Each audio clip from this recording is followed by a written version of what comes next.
Kenapa tahajud itu menjadi bagus pada orang-orang yang diabetes? Jadi di dalam tubuh kita ada sebuah siklus yang namanya siklus sirkadian.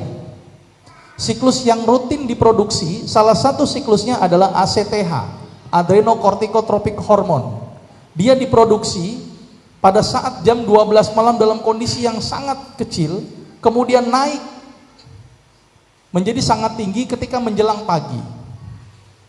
Apa fungsi ACTH? Ternyata ACTH akan merangsang yang namanya kortisol. Ya, ini urutan hormonalnya. Jadi ACTH di otak akan merangsang ginjal, ginjal akan produksi yang namanya kortisol. Apa fungsi kortisol? Kita lihat. Fungsi kortisol akan memetabolisme gula di dalam darah. Maka itu gula darah kita selalu terjaga dengan hadirnya kortisol. Tetapi pada orang yang sakit diabetes, gulanya sudah tinggi, ditambah lagi kortisolnya tinggi. Jadi gulanya gimana? Tinggi. Maka itu kortisolnya dihambat dengan cara apa? Lihat lagi di sini.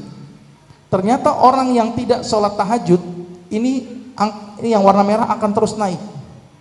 Tetapi ketika sholat tahajud, ACTH tetap diproduksi, tapi stop sampai sini, kemudian dia turun lagi ke sini. Maka itu kenapa orang yang sakit diabetes itu bagus sekali ketika dia tahajud, supaya tidak memproduksi gula berlebihan. Dan sholat tahajud yang terbaik salah satunya adalah Allah bilang yang paling afdol di sepertiga malam terakhir.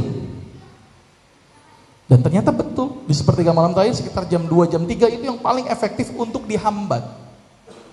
Timbul pertanyaan, dok, saya nggak sholat tahajud, saya bangun jam 2, jam 3 loh, tapi saya nonton bola. Nah, sama apa nggak dok efeknya? Kan timbul pertanyaan begitu.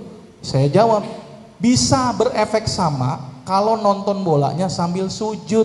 Saya suruh gitu. Bisa apa nggak itu ya? Ya. Ternyata aktivitas sujud ini yang menyebabkan hentakan jantung ke otak menghentak cukup kuat. Nah, ketika itulah ACTH menjadi tereduksi. Aktivitas ketika sepertiga malam terakhir dengan sujud itu yang menyebabkan ACTH jadi tereduksi. Jadi kalau dia bangun jam 2 tapi tidak sholat tahajud dan tidak sujud, tidak berespon apapun. Penelitiannya begitu. Jadi memang bangun jam segitu hanya khusus untuk sholat tahajud. Gitu ya. Saya lanjutin lagi. Terus kemudian apa fungsi kortisol? Ternyata kortisol fungsinya adalah merangsang epinefrin. Epinefrin adalah zat yang bikin jantung berdetak dan yang bikin pembuluh darah ciut. Maka itu kenapa orang yang rajin sholat tahajud bisa tercegah dari hipertensi, jantung dan stroke, supaya epinefrinnya tidak bekerja berat. Maka itu kenapa banyak orang yang terkena serangan stroke menjelang pagi hari. Kenapa? Karena epinefrin diproduksi dalam jumlah yang tinggi. Maka itu orang yang rajin tahajud itu bisa tercegah dari penyakit hipertensi, jantung dan stroke. Walaupun ini bisa dilihat dari aspek lain. Dok, saya udah rajin tahajud kok masih darah tinggi. Jelas aja makan ikan asin terus-terusan. Nah, itu nggak bisa juga. Jadi yang namanya Islam itu harus kafah dari satu aspek, kemudian aspek lainnya juga harus dilakukan. Bahkan sampai sini, lanjutin lagi, menghambat ekskresi urin. Maka itu orang yang sholat tahajud biasanya fungsi ginjalnya bagus.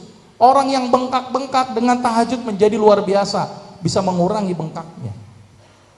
Dan satu lagi, apa ciri-ciri orang yang rajin sholat tahajud? Gampang Pak.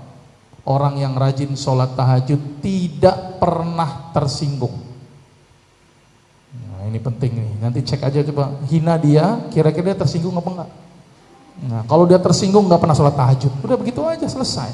Orang tahajud mah dihina malah seneng, itu menggugurkan dosa-dosanya. Sepakat Pak? Oh, ya.